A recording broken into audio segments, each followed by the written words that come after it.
I attended my second ever Pokemon TCG tournament and it actually went a lot better than the first time. In this video, I'll be recapping how it all went, and yes, that does include going up against one of the best TCG players in the world, Brent Tonisson, who is currently number 2 on the global championship point leaderboard for TCG. But first I should mention that I am running an item locking deck using Burnett and Dusknoir, and this was essentially just stolen from Henry Brand, the 2019 TCG World Champion, and I did actually do a breakdown of sort of how this deck works in my first TCG vlog, so if you want to go check that out, I'll actually leave a timestamped link in the description down below and in the pinned comment, so you can go straight to that deck explanation if you want. But the quick 10-second recap is essentially Burnett exists to stop the opponent from using item cards, which are incredibly useful cards that can do things like, for example, Rare Candy lets you skip the middle evolution and go straight from something like a Ralts to a Gardevoir. And then Dusknoir, its job is essentially either sacrificing itself to get a KO on sort of unevolved, sort of weaker Pokemon,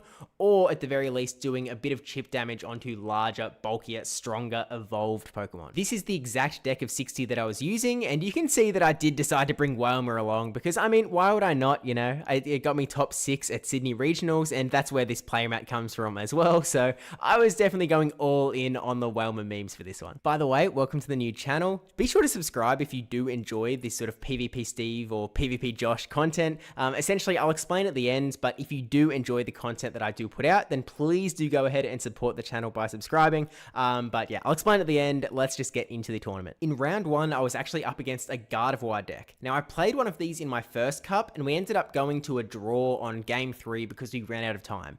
In this tournament, it went a lot better for me. In game number 1, I was able to set up my Burnett really quickly and just keep using Everlasting Darkness to stop my opponent from using any item cards. And essentially, they were just never able to get set up. Every now and then, they would get a Ralts onto the field, but as soon as they evolved it into a Curlier, I was able to sacrifice one of my Dusknoirs to just KO it and make sure that they never got a Gardevoir onto the field.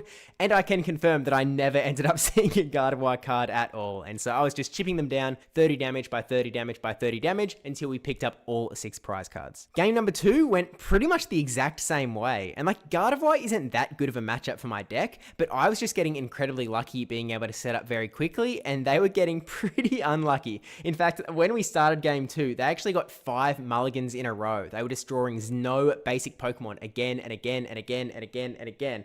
And it was like, that's pretty rare because they had like 12 basic Pokemon in their deck, so it wasn't like they were that in that bad of a spot to never get a basic Pokemon, but yeah, they weren't having the best of luck, but we were able to clinch that and take the 2-0 victory in round number 1. So I'm 1-0, I'm feeling good. They announced that round 2 pairings are up, so I go up to the sheet, I find my name, I read across, and I'm like, Brent Tonisson. Why does that name sound familiar to me? And then it dawned on me, and I was like, oh no, wait, isn't this the guy that finished the last season on the literal top of the global championship point leaderboard for TCG? And he made like 60,000 USD from tournament winnings alone. I might be in a little bit of trouble in this round. So we sit down and he's playing Regidrago, which already isn't a great matchup for my deck in particular, but he also just came second at LAIC using this exact same deck. So yeah, he's definitely in form to say the least, but you know, we'll see what we can do. In game 1, I play okay, but Brent is just able to instantly set up. He gets his Regidrago out, he sends a ton of dragons to the discard pile, and is just able to use a litany of dragon moves against me, and really just doesn't let me do anything for most of the game, and so it was a pretty dominant victory for Brent in game 1. In game 2 though, I start off with a pretty major blunder. So I have a Duskull in the active position, and I've got a Burnett ready set up on the back line, ready to go. Unfortunately, I don't have any switch cards, and so I'm just like, well, I guess we have to take a gamble and we just aren't going to be able to start item locking yet.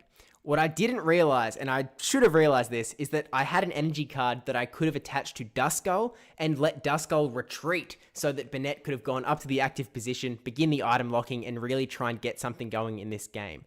I sort of forgot the concept that I could attach an energy to retreat. And so the next turn, Brent is just able to use an absolute ton of item cards, put a ton of Pokemon onto his bench, and just do so many things with like I was just watching him use item card after item card after item card, knowing that he won't be able to use them on his next turn. And yeah, unfortunately, that really just sold the game for me. And like I made a few other sort of little mistakes as well, but like that one really just sold it. As there is no coming back from this one. Brent's definitely got this. this. But he was actually really kind, and he sort of like gave me some advice afterwards. He was like, oh, you could have done these things a little bit differently. But he also sort of gave a bit of encouragement in like, look, this being your second tournament and all, like, I think your skill level's at a pretty good position. Like, a lot of people sort of aren't in that same spot. You've at least got some level of, some sense of strategy that you're employing as you go. So like, it was a nice bit of encouragement. And he was actually a really lovely guy. Really liked chatting to him. But yeah, it was a pretty easy victory from here to his end. So we do go into round number 3 with a 1-1 result. Round number 3, we're up against a deck called Lost Box. And essentially they have one Sableye in their deck and they want to set this thing up because it can just dish out damage to my entire field. It can just get KO after KO, sometimes multiple KOs in a single turn. And it is a very powerful Pokemon. But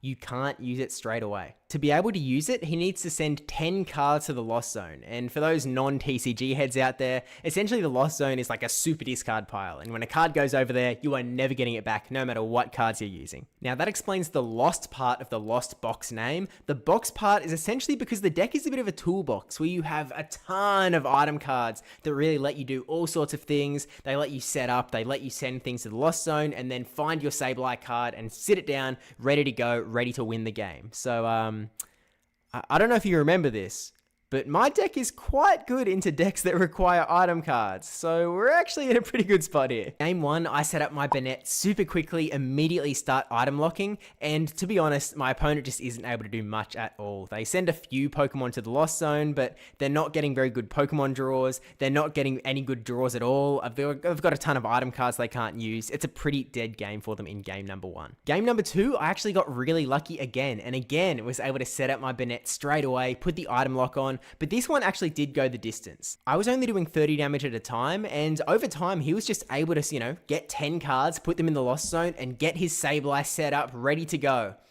As soon as he got his Sableye, because he just wasn't getting it. He was sitting across from me with like 18 cards in his hand. And 14 of them were item cards. The Lost Box deck is like 75% item cards. It is insane how good of a matchup this actually was. And so, look, he was never able to find his Sableye. It was just sitting in his deck and he was never able to get there. And I was just slowly able to just whittle, 30 damage, 30 damage, 30 damage, and eventually KO his last Pokemon and win the game. So it does put us in a 2-1 position, which already we're doing better than the last cup. So happy days. And speaking of the last cup, round 4, I actually had a little bit of a rematch against one of my opponents from back then, Johnny. And back then, he was running a Terrapagos deck, and this time around, he's sort of running another Terrapagos deck. It's a little bit different this time. It does have a Clawth the Crab in it, but it mostly operates in a similar way in that, there's just going to be a ton of Pokemon on the bench, and he's sort of hoping to overwhelm me a little bit. Game 1, he's able to set up super quickly, and it's just able to stop me in my tracks before I get anywhere close to getting a Banette set up. I do make a small little blunder in that I play Squawkabilly EX, and I forget to use its Squawk and Seize ability to get a new 6 cards, but to be honest, I don't think that it was a super consequential blunder. Like, I think that he still does the exact same things and is able to stop me in my tracks pretty easily anyway, but still a little bit of a blunder in game number 1. Game 2 was much better though, and I was actually able to get item lock going. I had 2 Banettes built, sort of ready to go, just throwing Everlasting Darknesses. He was able to get set up a little bit, but at some point, as we sort of throwing blows back and forth, the game is starting to get a little bit tight and he's in quite a good position. He has 3 prize cards left to win and he's going to KO my Banette on the next turn to take 2 of those cards. So it's really closing down now. So I have an idea. I'm like, okay, I'm going to play Blood Moon Ursaluna and get it set up for next turn. Blood Moon Ursaluna, essentially, it is able to do big damage as soon as the opponent's prize cards are getting really, really small. And so I was going to sneak in, I was going to get a KO with Banette using big Poltergeist, and then I was going to use Ursaluna on the next turn to get another KO, and that should win me the game. So I play Ursaluna, I give it the energy that it's going to need next turn, I go for Banette, and I try to use Poltergeist, and I forgot that I only attached 1 energy to Banette, and it doesn't have the second energy to use Poltergeist, and I just gave my energy for this turn to Ursaluna, so I can't use Poltergeist, so I don't get the KO. They KO my Banette on the next turn, and then Ursaluna gets a KO, but, they're able to get another KO on the next turn, and it's GG. So I actually should have won that game. It should have gone to a 1-1, and then we should have played a game 3. Unfortunately, I made a pretty big blunder here, and so, yeah. Unfortunately, lost the game, lost the round, and it does put me at a 2-2 scenario. And actually, both of my opponents that I lost to, Brent and Johnny, they end up being matched up in the sort of final round 5, and they just, like, agree to draw because they're both guaranteed for top 4. So, both of my losses being to top 4 competitors, not too bad. And so, we'll go into round number 5, the final round of the tournament before Top Cut. And actually, in round 5, my opponent was also locked into top 4. Even if they lost against me, they would still be locked into that top 4 top cut. So 3 of my opponents out of 5 being in the top 4 is already pretty insane, but we'll see how we go. Unfortunately, and I'm using that word a lot, unfortunately, because there've been a lot of unfortunate circumstances in this tournament, but my opponent is running Iron Hands, and Iron Hands is a pretty good deck against mine if they are able to get set up quickly. Game 1, I get my Shuppet onto the field. I just need it to survive to turn number 2, because once I get to turn 2, I'm going to be able to get Burnett, I'll set up, I'll be ready to go.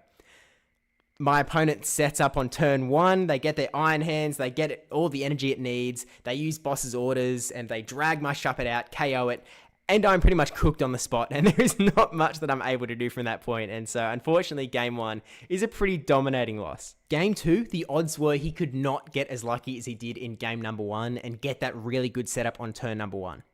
And he didn't. He didn't get that lucky. He got way, way luckier. It was like one of the greatest Iron Hands turn 1s of all time. And he just absolutely walloped me, got so many KOs, like pretty much by turn 2, the game was lost. There was nothing I could do. And so in my head, I was like, okay, there's only one thing I'm going to try for.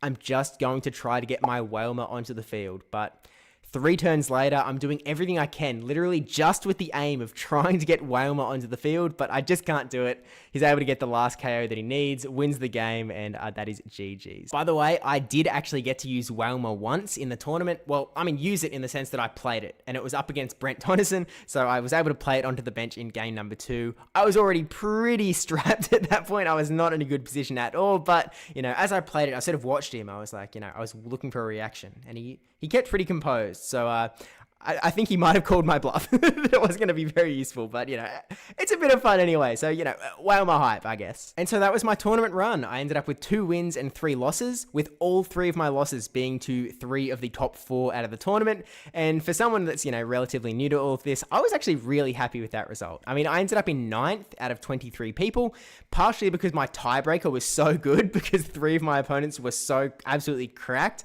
But I'm pretty happy with, that result in the end. Like, 9th, I didn't quite get the, the clickbait of top 8, but still pretty happy with my result. I definitely played a lot better than my first tournament, and, I made a few blunders along the way, but I really do think that I learned a lot of lessons, and, big shout outs to especially Brent and Johnny, because they really, gave me a few pointers, a few pieces of advice that I can really sort of use and take into the next tournament and, try again, because I am really looking forward to giving this another crack, and hopefully before the sort of TCG format meta rotation happens in like February or April, because I would like to be able to use this deck at least one more time. So I'll definitely be on the lookout for another TCG Cup. But yeah, shout out to my opponents for being lovely. Shout out to Good Games Newcastle as well. It was really nice being able to attend a local locally instead of having to travel over 3 hours on the train to actually attend to the Go locals. I can hope that one day this store starts doing Go tournaments as well. But for now, it was nice enough being able to do a TCG Cup. But also, yeah, welcome to the PvP Josh channel. Essentially, my aim here is I'm going to be uploading content that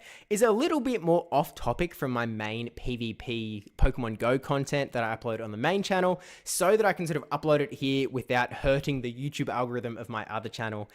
So if you enjoy the content that I put out, especially sort of vlog content or just content that is a little off of potentially like metas that are a little less mainstream, do please go ahead and subscribe. I'd really appreciate it, because yeah, I enjoy making videos like this, and it's nice to be able to sort of feel a bit more free to post them without knowing that like, oh, this is going to hurt the views on my next video. So that's what I'm really going to hope to use this channel for. So yeah, I would appreciate the support. But with that said, don't forget to like, comment, subscribe, especially that subscribe one, and I will see you in the next one.